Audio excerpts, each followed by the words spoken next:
devolverá la cosa al dueño o a su nuevo representante, y así también el último tipo de depósito que vamos a encontrar es el depósito de cosas litigiosas, fundamentado en el artículo 1997 del Código Civil. Estipula de que las cosas litigiosas pueden ser depositadas en un tercero por disposición judicial, pero si el depósito pues se hizo por consentimiento de las partes, termina cuando ellas convienen en ponerle fin. ¿Qué diferencias existen entre un contrato de depósito y un contrato mercantil? Bueno, las diferencias o las principales diferencias entre estos dos tipos de depósito, tanto civil y mercantil, pues son las siguientes: que el depósito civil puede ser gratuito. En el caso del depósito mercantil, pues es netamente oneroso. En el depósito civil, pues no se debe constituir depósito dinerario en personas pues no autorizadas, sino en instituciones bancarias, ¿verdad? Contrario pues al depósito mercantil, que el depósito dinerario pues es una de las modalidades reguladas. Y por último pues tenemos que el depósito civil pues no es necesario hacer el depósito en almacenes generales de depósito, contrario al depósito mercantil, que dependiendo que ahí sí hay que realizar pues el depósito en almacenes generales, porque va a depender de qué tipo de bien pues se trate. Y así también tenemos en que puede dársele en depósito un bien a una persona menor de edad, pues bueno, esto no se le debe dar un depósito, en depósito, pues un bien a personas menores de edad. Al respecto, pues el artículo 1976 del Código Civil, pues estipula que el menor de edad que acepte el depósito, pues está obligado a restituir la cosa depositada si se conserva aún en su poder, o el provecho, o sea, el dinero que obtuvo por haberlo vendido, y el provecho que hubiere recibido de su enajenación. Y si hubiere procedido de mala fe, podrá ser condenado al pago de daños y perjuicios. ¿Cuál es el requisito sine qua non para la devolución del depósito? Bueno, para la devolución del depósito, pues que el depositante debe reclamarlo. Y esto pues es independientemente que se haya fijado plazo. Esto lo establece pues la parte conducente del artículo 1194 del Código Civil, que aun cuando se haya fijado plazo para la restitución del depósito, debe entregarse luego que el depositante pues lo reclame. Eso es en cuanto al depósito. Ahora bien, dentro de los contratos de cesión de uso o goce, pues vamos a encontrar el arrendamiento. Entonces, ¿qué es un arrendamiento y cuáles son sus elementos?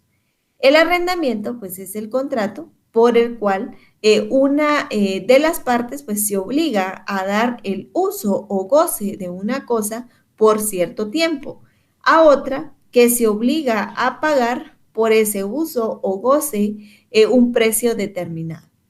Todos los bienes no fungibles pues pueden ser objeto de este contrato, excepto aquellos que la ley pues prohíbe arrendar, y los derechos estrictamente personales, ¿verdad? Tenemos la renta o precio del arrendamiento, pues debe constituir en dinero o en cualquier otra cosa equivalente, con tal que sea cierta y determinada. Esto lo vamos a encontrar fundamentado en el artículo 1880 de su Código Civil. En cuanto a los elementos de este contrato, pues tenemos los elementos personales, que es el arrendante y el arrendatario. El elemento real, que es el uso y goce de los bienes fungibles dados en arrendamiento. Y el elemento formal, que es la forma del arrendamiento pues es libre, salvo las disposiciones de la ley de inquilinato, además de lo que dispone el numeral sexto del artículo 1225 respecto al registro del arrendamiento y por ende pues debe constar en escritura pública. Asimismo pues se debe estar a lo que establece el artículo 1575 del Código Civil. La siguiente interrogante, pues a desarrollar, es que puede uno de los cónyuges dar en arrendamiento los bienes comunes sin previa autorización del otro. El marido, pues necesita el consentimiento de su cónyuge para dar en arrendamiento, pues los bienes comunes del patrimonio conyugal por un plazo de no mayor de 3 años o con anticipo de la renta por más de un año. Esto lo establece pues el artículo 1882 del Código Procesal, del Código Civil, perdón. Puede un copropietario dar en arrendamiento un bien que tenga la calidad de proindiviso. El copropietario, pues, de cosa indivisa, no puede dar en arrendamiento sin el consentimiento de sus condueños. Esto lo encuentran fundamentado en el artículo 1883 de su Código Civil. La siguiente interrogante es, ¿qué sucede si finalizado el contrato de arrendamiento, el arrendante pues recibe la renta sin renovar el contrato? ¿Qué creen ustedes que va a pasar? Vencido el plazo del arrendamiento, pues si el arrendatario no devuelve la cosa y el arrendador pues no le reclama y en cambio pues recibe la renta del periodo siguiente, pues sin hacer reserva alguna, pues se entenderá prorrogado el contrato en las mismas condiciones, pero por plazo indeterminado. A esta figura pues se le denomina tácita reconducción. Así también tenemos la prórroga del contrato, pues por voluntad expresa o tácita de las partes, pues se extingue las fianzas y seguridades que un tercero pues haya prestado para garantizarlo, salvo que el fiador pues se obligue expresamente, y esto lo encontramos fundamentado en el artículo 1887 del Código Civil.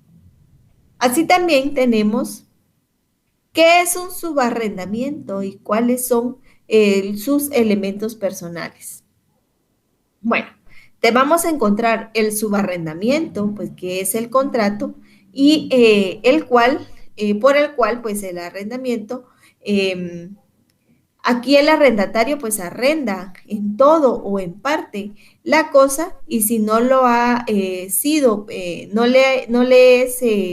no le ha sido prohibido expresamente, pero no puede ceder el contrato sin expreso consentimiento del arrendador. El subarriendo total o parcial pues no menoscaba los derechos ni las obligaciones que expresamente pues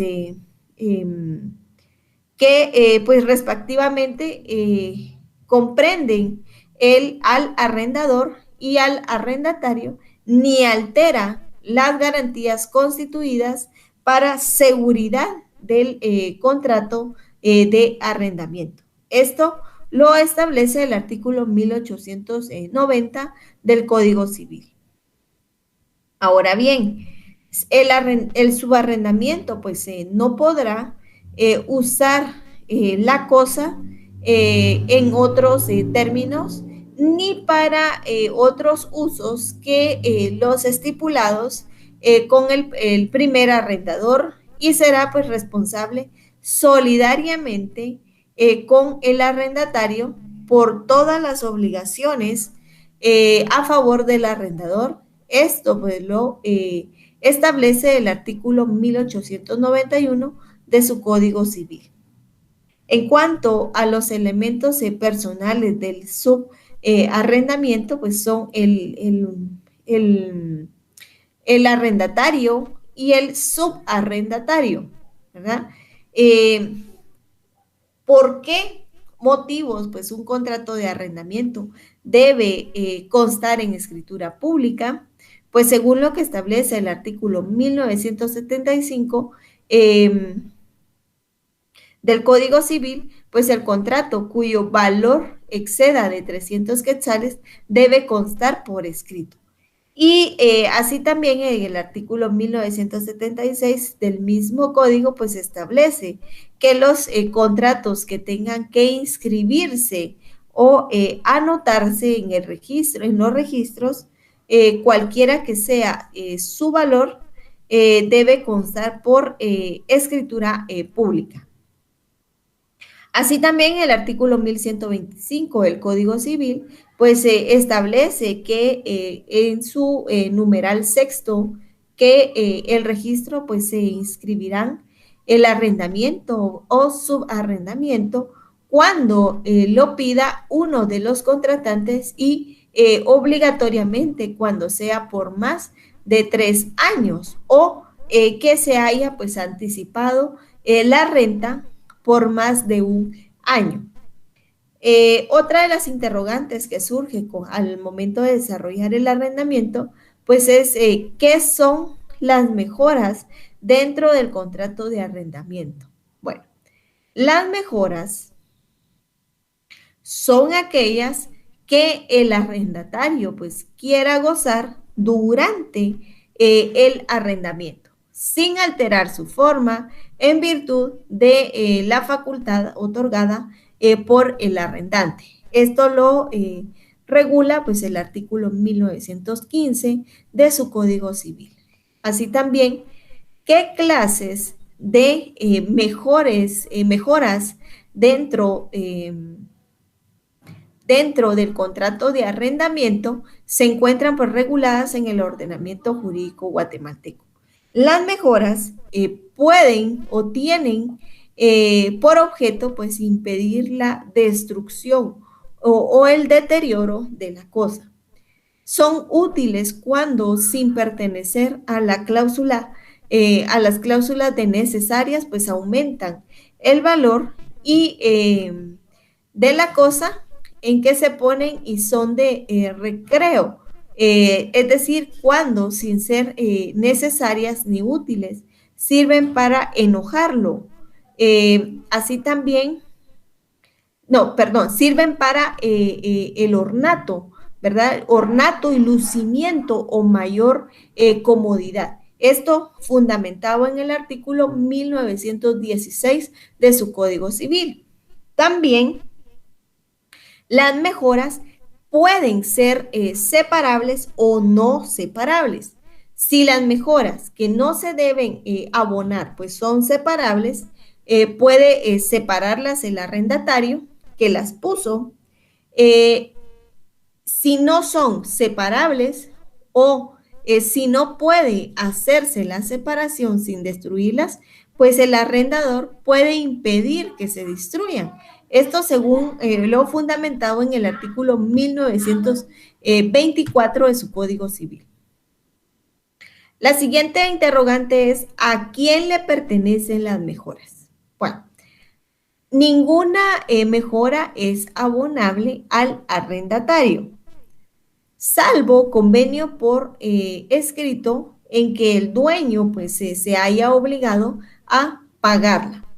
Queda expresamente o quedan exceptuadas de esta disposición pues la reparación necesaria o las locativas que sean por cuenta del arrendador, las cuales pues serán abonables si se hacen por el arrendatario después de modificar al primero privada o judicialmente la necesidad de la reparación.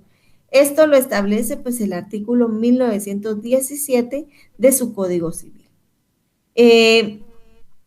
¿Qué maneras de pago de renta se encuentran pues reguladas en el ordenamiento jurídico guatemalteco? La renta o precio del arrendatario, pues del arrendamiento, debe consistir en dinero o en cualquier otra cosa equivalente, con tal que sea pues cierta y determinada. Esto lo establece pues el tercer párrafo del artículo 1880 de su Código Civil. El arrendatario pues está obligado a pagar la renta desde el día en que se reciba la cosa. En los plazos, Loma, en los, reciba la cosa en los plazos, en la forma y lugar convenidos, ¿verdad? Entonces, a falta de convenio, la renta se pagará vencida a la presentación del recibo firmado por el arrendador o su representante legal. Fundamento legal de ello es el artículo 1903 de su Código Civil. Entonces, si el contrato se rescinde o se declara terminado antes de vencerse el plazo o si la cosa se devuelve después de vencido el contrato.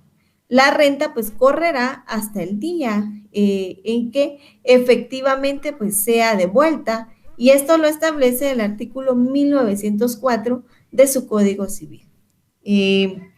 No es válida la estipulación de que el arrendatario pues pagará la totalidad de las rentas por devolución de la cosa antes del vencimiento del plazo, salvo lo dispuesto en el artículo 1888 del Código Civil y así también en el artículo 1905 del mismo cuerpo legal.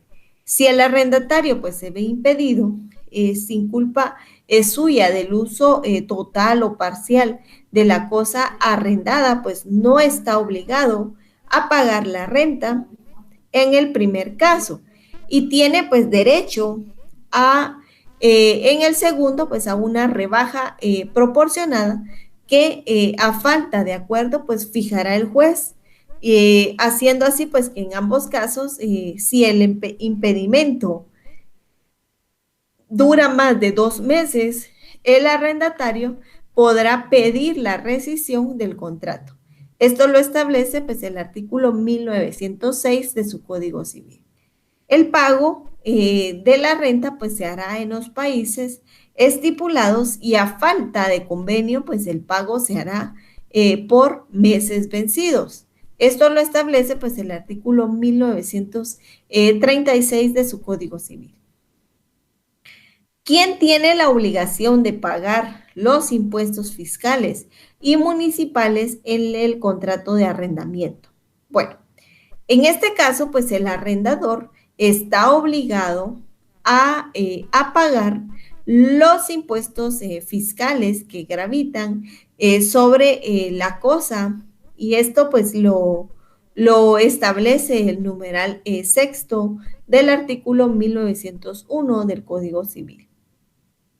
Así también tenemos de que cuáles son los modos para terminar un contrato de arrendamiento. Bueno, el arrendamiento termina por el cumplimiento del plazo fijado en el convenio, ¿verdad? O en el contrato, o por la ley, o por estar satisfecho el objeto para que la cosa pues fue arrendada. Esto lo establece pues el artículo 1928 de su Código Civil.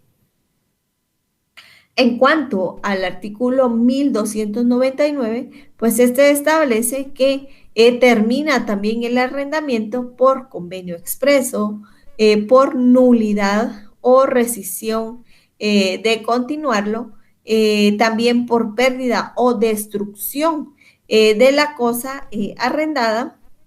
Y por último, pues tenemos la expropiación o evicción de las cosas arrendadas.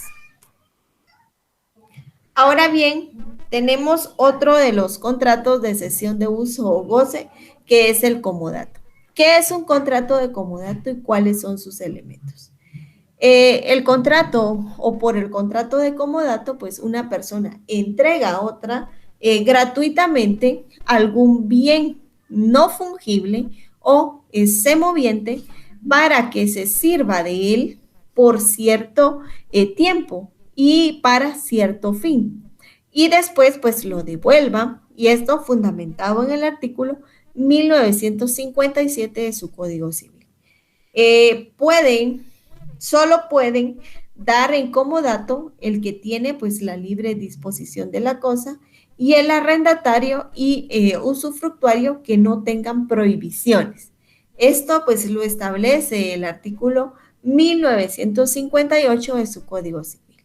Vamos a encontrar también los elementos del contrato de comodato y cuáles son los siguientes, ¿verdad? Entonces, los elementos son los siguientes. El elemento personal. Vamos a encontrar el comodante y comodatario.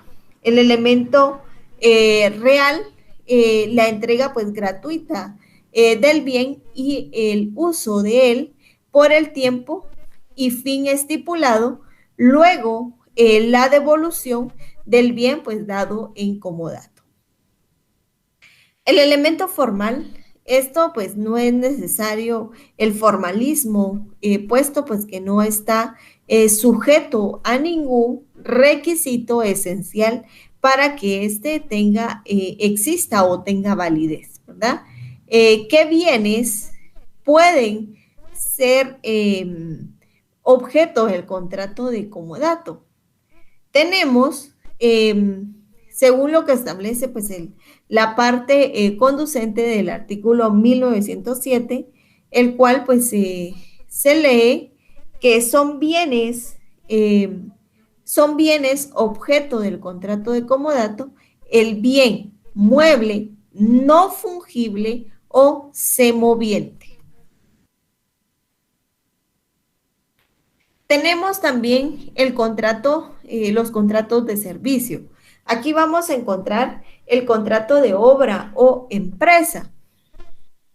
Y nos surge pues la interrogante de qué es este contrato y cuáles son sus elementos. Entonces, por el contrato de obra o empresa, pues el contratista se compromete a ejecutar y entregar una obra que le es encargada a otra persona mediante pues un precio a se obliga a pagar, y esto lo establece pues el artículo 2000 de su Código Civil. Los elementos personales tenemos de que el dueño o propietario de la obra o comitente y el contratista o empresario. Tenemos también el elemento real. El elemento real pues es la ejecución de la obra en forma específica para el otorgamiento de los contratos por los que se debe dar lo establecido en el artículo 1575 de su Código Civil. Así también indique sobre quién recae los riesgos de la obligación. Los riesgos de la obra, perdón. Entonces, en este caso, pues el riesgo de la obra, pues correrá a cargo del contratista o empresario hasta el momento de la entrega, a no ser que hubiere, pues, de recibirla, el que hubiere de recibirla, pues, incurriere en mora o hubiere convenido, hubiere un convenio previo expreso en contrato, ¿verdad? Así también, pues, el contratista no puede encargar a otro la obra encomendada a menos de que se haya pactado lo contrario o que lo pueda demostrar, ¿verdad? Y todo esto, pues esta obra pues se hará bajo la responsabilidad del contratista. Esto lo establece el artículo 2010 del Código Civil. ¿Cuánto tiempo dura la responsabilidad civil del contratista? Pues tenemos que el contratista pues es responsable eh, y el tiempo que dura, pues es responsable por la destrucción o deterioro debidos a dolo o culpa de su parte durante pues 5 años, contados desde la fecha de entrega, si el contratista pues y el ingeniero, arquitecto o constructor, pues fueran personas distintas. La responsabilidad pues será solidaria y esto lo establece pues el artículo 2015 del Código Civil. También igual responsabilidad pues corresponde cuando la destrucción o deterioro pues proceden de defectos en el terreno o cimiento. Si el contratista pues no hace al dueño pues las advertencias correspondientes antes de emprender la construcción, pues esto lo establece el artículo 2016 del Código Civil. ¿Por qué motivos se puede rescindir el contrato de obra o empresa? Entonces tenemos de que pues se podrá rescindir el contrato cuando el dueño puede separarse del contrato, pues pagando al contratista el trabajo realizado, los materiales empleados, la indemnización que fije el juez, tal como lo establece el artículo 2011 del Código Civil. Así también tenemos de que cuando se ha encargado cierta obra a una persona por una razón de sus cualidades personales, el contrato pues se rescinde, así también por la muerte de ella, tal como lo establece pues el primer párrafo del artículo 2019 de su Código Civil. Y también pues procederá la restitución cuando el contratista pues no puede terminar la obra por causas independientes de su voluntad, tal como lo establece pues el tercer párrafo del artículo 219 de su Código Civil. Ahora bien, en cuanto a los contratos de servicios, ¿qué es un contrato de servicios profesionales y cuáles son sus elementos? Entonces, el contrato de servicios profesionales, este es, este es aquel, pues, mediante el cual una persona profesional, una persona profesional en alguna área determinada, pues está obligada con respecto a otra a realizar pues una serie de servicios a cambio pues de un precio. Otra definición del contrato de prestación de servicios profesionales es que el contrato en virtud del cual pues una parte llamada profesionista se obliga a efectuar un trabajo que requiere para su realización preparación técnica, artística y en ocasiones pues título profesional a favor de otra persona pues llamada cliente a cambio pues de una remuneración llamada honorarios. Tenemos en general pues se refiere a al ejercicio de las profesiones liberales al respecto pues del artículo 2027 del Código Civil pues establece que los profesionales que presten sus servicios y los que soliciten son libres para contratar sobre los honorarios y condiciones de pago. Tenemos también las personas, los personales, que es el profesionista y el cliente. El elemento real, pues, la suerte, pues, ha establecido profesionales prestados a favor del cliente y la única forma de honorarios. Tenemos también los elementos formales. A este sujeto no está sujeto a una forma específica de contratación, por lo que se debe, pues, estarse a lo establecido en el artículo 1575 del Código Civil. ¿De qué manera cobra un profesional contratado para brindar su servicio?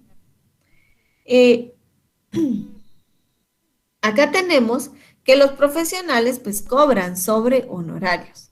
Así pues lo establece la parte conducente del artículo 2027 del Código Civil, ¿verdad?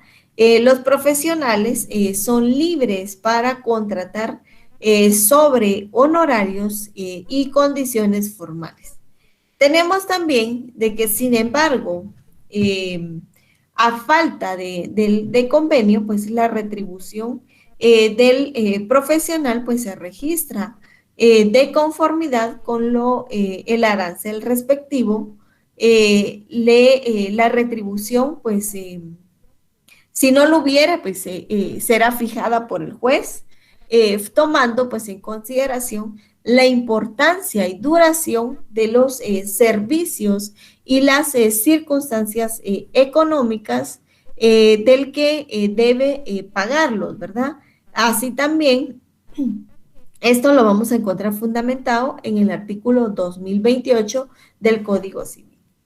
Tenemos también que el profesional, pues, tiene derecho, antes de la retribución, a que se le paguen los gastos que haya incurrido o que haya, o que haya hecho con motivo de los servicios prestados, justificándolos y comprobando también comprobarlos también debidamente. Así también tenemos que esto se encuentra fundamentado en el artículo 2029 de su Código Civil. Tenemos también el contrato en el que se resuelven controversias.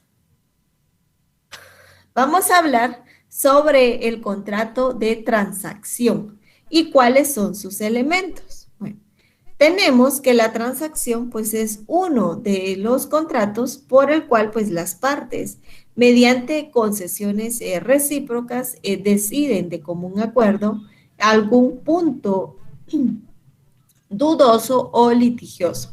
Evitan el pleito que podría promoverse o terminar el que está principiando. Así también eso lo encuentran fundamentado en el artículo 2151 de su Código Civil. La transacción puede referirse a todos o solamente alguno de los grupos o de los puntos controvertidos. En todo caso, pues no se comprende en la transacción que en ella no se comprende en la transacción, sino en lo que se ha expresado por las partes, pues sea que la intención de ellas se hubiera manifestado en términos generales o especiales, o que se conozca pues esta intención como consecuencia necesaria de lo expresado en el convenio. Esto fundamentado en el artículo 2153 del Código Civil. La renuncia que se haga de derechos, acciones y prestaciones comprende pues solamente a lo que se refiere a la disputa que dio pues lugar a la transacción. Esto lo establece el artículo 2154 del Código Civil. Así también tenemos que la transacción pues celebrada, uno o algunos de los interesados pues no obliga ni favorece a los interesados, sino la aceptan. Esto lo encontramos fundamentado en el artículo 2155 de su Código Civil. En cuanto a los elementos, encontramos el elemento personal, que tenemos que los interesados pues en resolver el conflicto lanzado, ¿verdad? El elemento real. Así también pues tenemos la cuestión sobre el contrato de compromiso, ¿verdad? A que el contrato de compromiso que en sí pues se refiere al sometimiento al arbitraje. Esto antes pues se encontraba establecidos en el artículo 2170, pero este ya ha sido derogado casi por completo. El último pues que lo contempla es el decreto legislativo 67-95, conocido como la ley de arbitraje. ¿Qué es un contrato? Dentro de los contratos aleatorios, pues vamos a encontrar el contrato de renta vitalicia.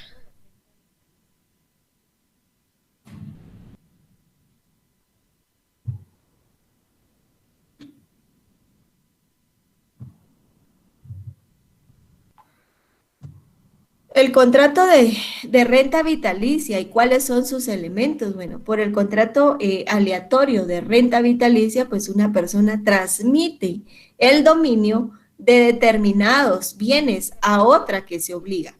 En cambio,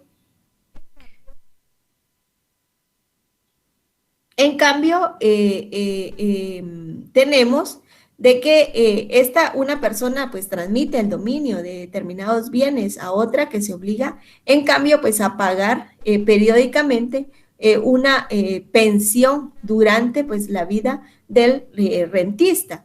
Así tenemos pues que el rentista puede ser el que transfiere la propiedad de los bienes o un tercero designado por en el contrario, ¿verdad? Entonces la renta vitalicia también puede constituirse a título gratuito según lo fundamentado en el artículo 2121 del Código Civil.